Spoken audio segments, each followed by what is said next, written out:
Class 8 পর্যন্ত ওর কোনো teacher ছিল না। কেন টিচার দেওয়া হয়নি তার কারণ আছে। ফাউন্ডেশনের যে পড়াটা ও এখান থেকে করে যায় তার জন্য ওর আলাদা করে টিচারের দরকার পড়েনি। এখানে যেভাবে করিয়ে দেওয়া হয় এগুলো হচ্ছে ইন ফিউচারের ব্যাপার। হয়তো ক্লাস 9 বা 10-এর যে ওদের যে সাবজেক্ট আছে, সাবজেক্টের মধ্যে তো জিনিস আছে, ওদের যে সিলেবাস আছে, সিলেবাসের সঙ্গে হয়তো তাল মিলিয়ে চলছে না এটা, কিন্তু তার থেকে অনেক অ্যাডভান্স। এটা করলে পরে ইন ফিউচারে হয়তো জয়েন্টের ক্ষেত্রে বা জিপি যাই ও দিক, যেটাই পড়ুক ইঞ্জিনিয়ারিং লাইনে যাবে, তার একটা কনসেপ্ট ওকে দিয়ে দিচ্ছে, সাবজেক্টের ইমপ্রুভমেন্ট হয়েছে।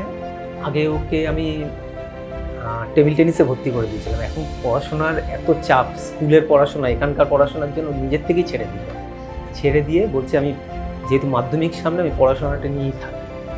ও সারাক্ষণ পড়াশোনার মধ্যেই আছে। আগে হয়তো এখানে ওখানে যেতে চাইতো, এখন সেটাও যেতে চাইছে।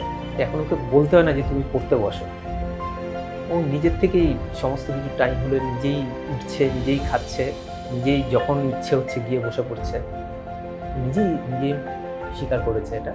তার জন্য বলেছে ফাউন্ডেশন করলে আমার অন্য কোনো টিচার লাগবে না।